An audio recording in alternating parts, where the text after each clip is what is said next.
বিগত দিনে যারা জেল জুলুম অত্যাচারের শিকার হয়েছেন দলীয় হাইকমান্ড ভবিষ্যতে যেন তাদেরই মূল্যায়ন করে। বিএনপির সবশেষ বর্ধিত সভায় এমন দাবি তুলে ধরেন তৃণমূলের নেতাকর্মীরা। ওই সভায় তারা জানতে চান জামাত ইসলামের সম্পর্কে দলের অবস্থান কি। সেদিনের আলোচনার বিষয় সম্পর্কে বলতে গিয়ে একাধিক নেতা এমন তথ্যই জানান। আরও জানাচ্ছেন এস.এম. আশরাফ। এভাবে এক মঞ্চে এত উচ্ছ্বাস উদ্দীপনায় উপস্থিত হওয়ার সুযোগ গত এক যুগেও পায়নি বিএনপির নেতাকর্মীরা। দীর্ঘদিন পর দলের এমন আয়োজনে হাজির হয়ে নিজেদের প্রত্যাশার কথা তুলে ধরার সুযোগ পান তারা। সেখানে উপস্থিত একাধিক নেতা বলেন, পদ পদবি কিংবা আগামী নির্বাচনে মনোনয়নে কাদের গুরুত্ব দেওয়া উচিত সেসব দাবির কথা তুলে ধরেন তারা।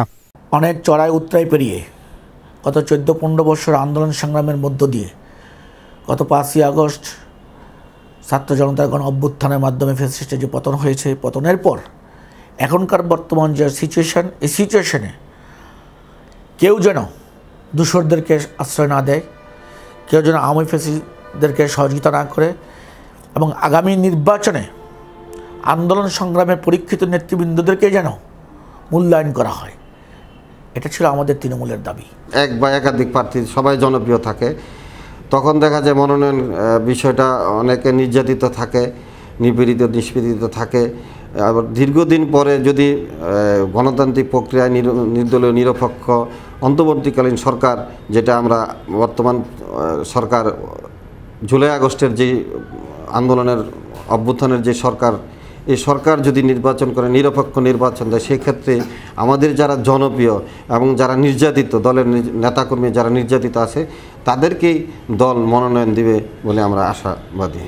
প্রায় 14 ঘন্টা ধরে ভার্চুয়ালে যুক্ত থেকে সেসব কথা শুনেছেন দলটির ভারপ্রাপ্ত চেয়ারম্যান। তিনি যে দিক নির্দেশনা দেন সেখানে ছিল নির্বাচনের প্রস্তুতি নেওয়ার কথাও। কারণ ভবিষ্যৎ বাংলাদেশ, প্রত্যাশিত বাংলাদেশ, নতুন সূর্যের যে বাংলাদেশটি করতে চান তিনি সকলকে নিয়েই করতে চান। সেই বার্তা দিয়ে এবং বলেছেন, তোমরা যারা কর্মী রয়েছো, যারা নেতা রয়েছে, তোমরা যেন সকল জনগণের আমরা যেন হৃদয়ে অবস্থান করতে পারি। জনগণের হৃদয়ে অবস্থান করতে পারলে আমরা একটা নতুন বাংলাদেশ গড়তে পারবো। এটাই তিনি বার্তা দিয়েছেন। আমাদেরকে ঐক্যবদ্ধ থাকতে হবে, সজাগ দৃষ্টি রাখতে হবে, যাতে ফ্যাসিস্ট আর ফিরে না আসতে পারে। ঠিক সেভাবেই আমাদের ভারপ্রাপ্ত চেয়ারম্যান জনাব তারেক রহমান সাহেব আমাদেরকে যে বার্তাটি দিয়েছেন, উনি গুরুত্ব আরোপ করেছেন ঐক্যের ব্যাপারে। উনি বলেছেন ঐক্য কোনো বিকল্প নেই। এদেশে যে সংস্কার প্রক্রিয়া, সেটাকে ঐক্যবদ্ধভাবে এগিয়ে নিয়ে যেতে হবে। আমাদেরকে ঐক্যবদ্ধভাবে আগামী নির্বাচনে মোকাবেলা করতে হবে। ঐক্যবদ্ধভাবে আমাদেরকে ফ্যাসিস্টদের দূষরদেরকে মোকাবেলা করতে হবে। আমাদের মূল বার্তাটি ছিল ঐক্যবদ্ধ হওয়া। বর্ধিত সভায় নেওয়া সিদ্ধান্তগুলোর মধ্যে আছে খালেদা জিয়া ঘোষিত ভিশন 2030 এবং রাষ্ট্র সংস্কারের 31 দফা কর্মসূচি বাস্তবায়নে ফ্যাসিবাদ বিরোধী সকলকে নিয়ে ঐক্যবদ্ধভাবে কাজ করা।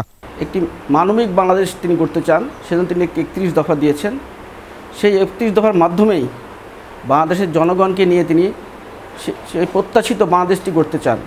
31 দফা আপনারা নিজেরাও পড়েছেন যে প্রথমটা গণতান্ত্রিক অধিকার ফিরে আনা। 5 নম্বর দফাটি যে জনগণ অ্যাপ্রিসিয়েট করেছে সেটি হলো একজন ব্যক্তি পরপর দুবারের বেশি প্রধানমন্ত্রী থাকতে পারবেন না। এটা মানুষ খুব ভালোভাবে নিয়েছে। বিশেষ করে যুবক সমাজের জন্য তিনি 23 নম্বর দফাটি দিয়েছেন। কৃষি বিপ্লব ঘটানোর জন্য তিনি দিয়েছেন 26 নম্বর দফাটি, কৃষকদের কথা চিন্তা করে। এই দফাগুলি বিনির্মাণ করার জন্য উনি সকলকে বার্তা দেন। স্পষ্টভাবেই বলে দিয়েছেন যে আমরা জনগণের, বিএনপি জনপ্রিয় একটি দল, এশিয়া মহাদেশের বৃহত্তম দল। এই দলের জনপ্রিয়তা এবং জনগণের পক্ষে কাজ করা, জনগণের সাথে থাকা, জনগণকে নিয়ে কাজ করাই আমাদের মূল লক্ষ্য এবং উদ্দেশ্য। জনগণের ভোটাধিকার, গণতন্ত্র, বাংলাদেশের আর্থসামাজিক উন্নয়ন, সকল অবকাঠামোর দিকেই যেন আমরা আমাদের মনোনিবেশ করি।